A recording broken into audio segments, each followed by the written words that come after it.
This is maybe one of the sweetest posts that I'll have in a while. I am sitting in Excelsior Park, places where Yogi Raj and I have attended many concerts and Interdependence Day fireworks, and we used to sail on our sailboat. My sailboat is way over there, and my sailboat partner is right there.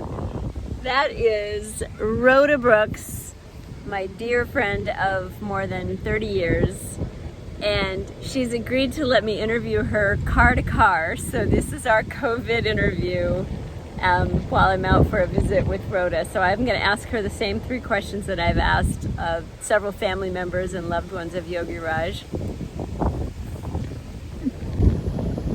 So Rhoda, tell us a memory of Yogi Raj, if you would, please. I can only remember him on my sailboat because that's where he was very happy to be with us on the lake, sailing with Vonda and putting his head to the wind, helping us haul in the sails, coming about. And I have a beautiful photograph of Yogi Raj and Vonda sailing with me on the Wind Song. So that's how I remember him. I loved those sailing days, and he loved sailing with us. He loved that we were sailors. He would talk about you and I and our sailing adventures. Yeah, that was the best time. I knew him in other places too, but I wasn't able to come to your wedding, which is very sad for me.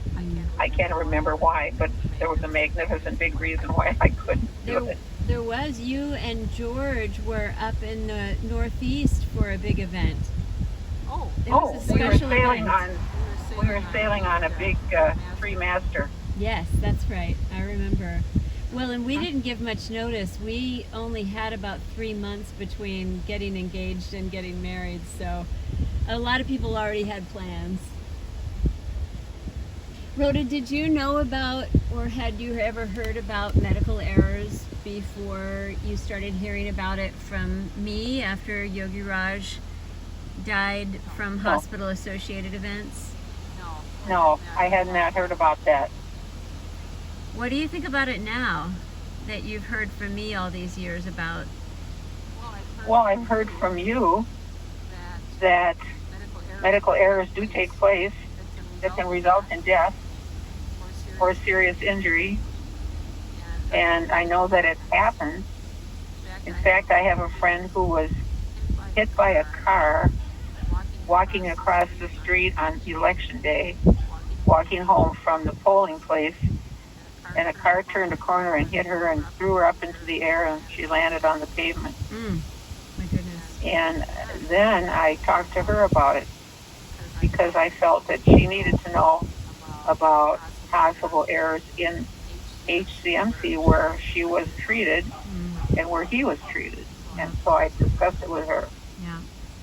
And to be clear, it is true that he was there, and what I did learn is that those kinds of errors happen at a lot of hospitals. I don't dare say most, but hospitals are around the world, really, and definitely here in the United States, have a very high rate of errors when they don't prioritize systems that mitigate those errors. It's not that we don't know what to do, it's just that the information is not disseminated, and honestly I think the priority isn't there, which is exactly why I'm zigzagging to Washington, D.C. to ask administrators of hospitals and our governance to prioritize patient safety, and also what I like to call it medical safety, frankly, because it's not just about the patient, it's about everyone who's involved in care, whether they're receiving it, giving it, or supporting it.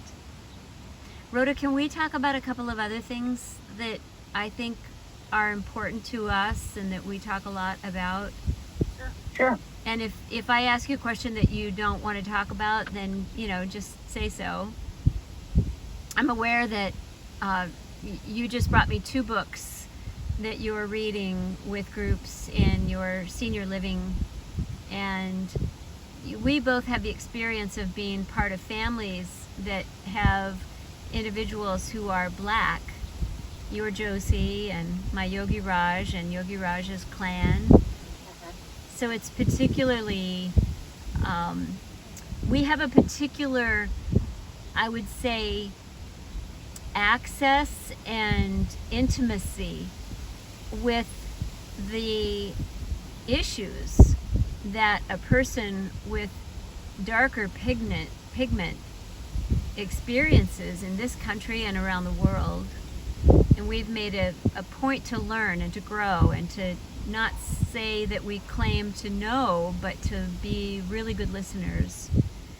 And I'm just really curious if you want to speak about what's important in your heart right now at this time in the Twin Cities here with the murder of George Floyd, which we know is just one of more than we would ever be able to count, at the hands of somebody who was brutally callous in that murder, did not attend to the humanity of that person, that moment.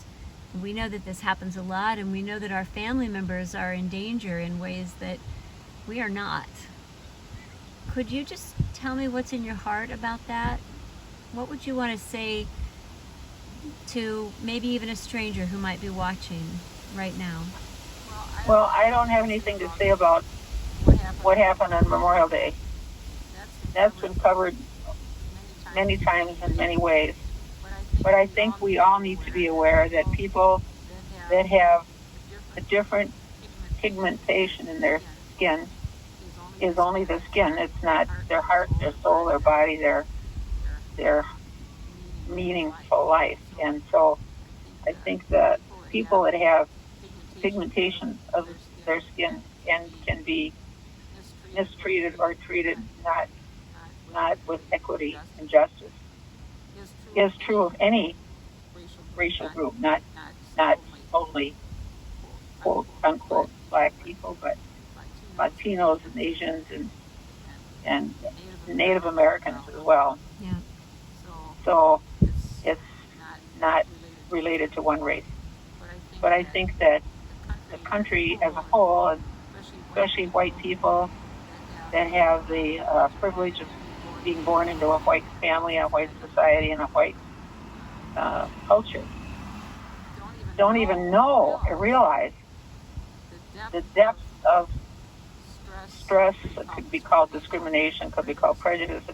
There's a lot of different words for it, and they all have different meanings. That people of different pigmentation of their skin have suffered since 400 years ago. And before that, when the Aztec and Mayan Indians migrated to what is now southern Texas and Arizona, New Mexico, they suffered as well. So those are the things that I know about. I don't know anything more, but I know that I have what's called white privilege that I didn't even realize was so extensive in our whole country and other countries as well.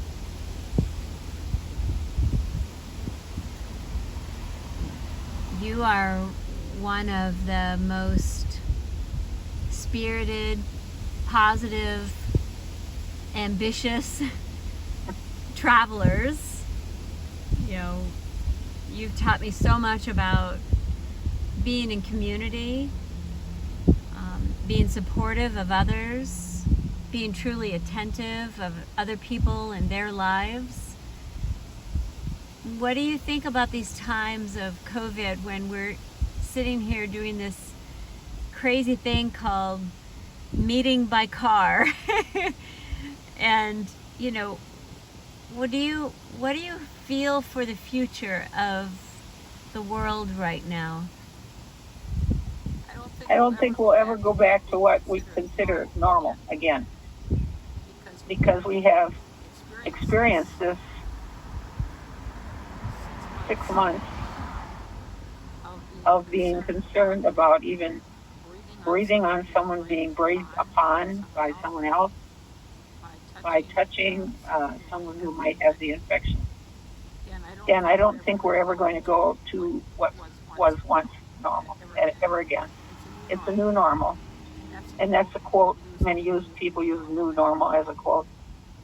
But I think that we're all going to be more aware of individuals' abilities to hold their own in a society that doesn't always give people space to grow and develop in their own way. And I think we're going to have to look at education in a different way. I was a special ed teacher for 43 years. I worked with EDD, emotional behavior disorders. And those kids are not good at remote learning. How can they sit still for 4 hours a day and look at a computer with little breaks for snacks and exercise? Mm-hmm. It's not working. And so we need to come up with new ways to educate children that have special needs, or any kid, not just special needs kids. We need to look at new ways of governing, of elections, of choosing people to run our government, representatives. I'm right here sitting in a little town where I was never on the city council, but I was head of Park and Rec. It was a big deal at the time. So with all these new normals, which now we're living in as the way it is. We've been sailing out on this lake for over 20 years together. I want to thank you, my sailing partner. Thank you for being patient with me as I learned how to sail. Thank you for being patient with me as I moved to California and didn't have the presence on the sailboat with you. And the last thing I'd like to say, it's getting ready to start raining. I can feel the little droplets starting to come up on the windowsill here. Women's Weekend is coming up. You've been hosting a gathering of women for over 40 years. This will be the first year that you won't be there, I think. You had to leave early one year because we took you to the hospital instead and you got a hip replacement. But you were still there. You were still there. I'm going to be holding down the fort, and I'm going to be hosting on Zoom a time when all of the women from around the globe, including hopefully Pochima from Costa Rica. Oh, Chile. No, Chile. Chile, sorry. I don't know why I said Costa Rica.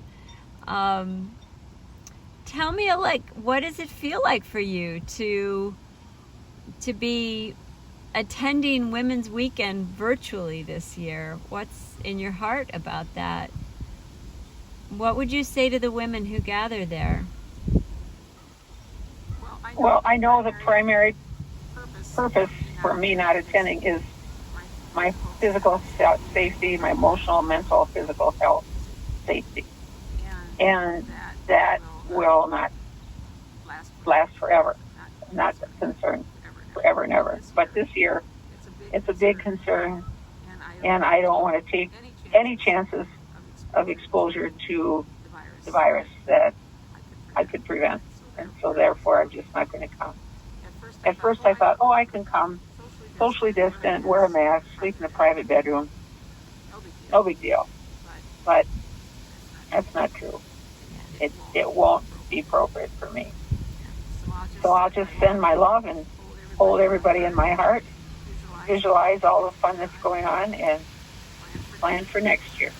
Yeah, and to be clear, I'm not sure how much fun there's going to be going on because I think, except for the locals who might come during the day with a mask on, there really won't be, I won't say that it's canceled this year because I will be there and maybe one or two other people, but it won't be the 16 to 30 or so women who typically come, and we're also not sharing food, and we're doing, masks in the common areas and things like that. But I know that we're all going to miss that time together.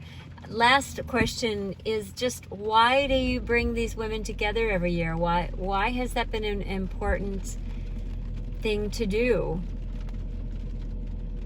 I think the feelings have changed over the years. At first, it was my old girlfriends from around here that I said, come on to my cabin.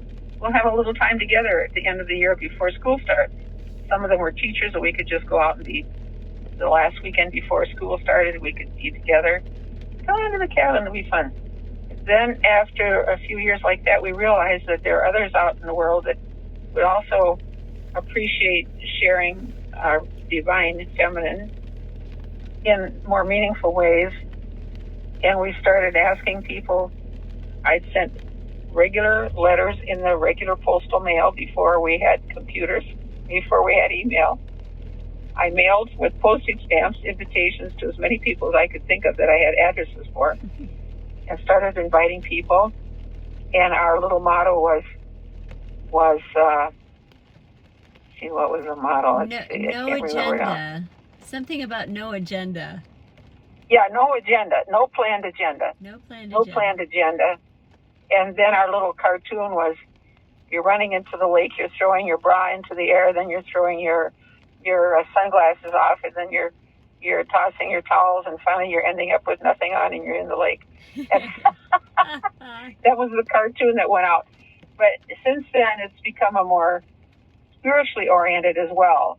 Even though we don't try to be spiritually connected, we are, because we consider ourselves part of the divinity of femininity, and the pleasure, the joy of sharing each other's lives, of communicating in a deeper way than you would just on a coffee date or an afternoon tea, and sharing the food and preparing and bringing together wonderful different dishes that we have conjured up and brought as our offering to share with each other.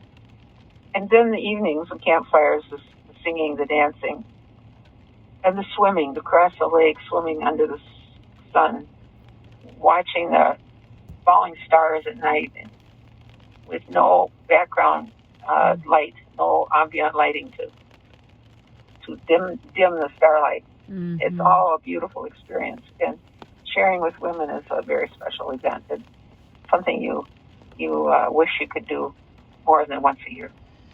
In many ways, I feel like that's what the world craves right now, is the more opportunity to just be supportive of one another and go beyond our, quote unquote opinions and issues and things of that, and just take the time to listen and support one another. It's meant the world to me. I started attending Women's Weekend when I was about 22, I believe. First year that I was married. Jenny Moe invited me. And my mother-in-law, first mother-in-law. And it really taught me how to enter the professional world as a woman who supported other women. And that was not always the case, I found. And I've noticed that for those of us who do have those, and it doesn't necessarily have to be just women, but those groups that decide to set aside differences and prioritize getting to know one another and really just getting behind people's dreams and aspirations, it's meant the world. And I know there are a lot of women who probably feel as I do, that you've been an extraordinary leader in that regard, and I'm really, really grateful to you, and I love you, and I love this interview so much. I wish that we could be together, but this is actually kind of sweet too. I'm getting a pretty good picture of you, even though the raindrops are starting to cover. Is there anything else you'd like to say before we go? Oh, I'm so glad we found each other today. It's been beautiful. And that you can bring this message to the women at Women's Weekend. Yep. And I'll be watching on Zoom when the time comes on Sunday the 30th, Yep. I think it is. Yep. Anyway, whatever day it is, we'll be sharing together. And it will be a new Women's Weekend. It'll be a different one, but it'll be beautiful and deeply rewarding in every way. Thank you. I love you, Rhoda. I love you too, Wanda. Thank you.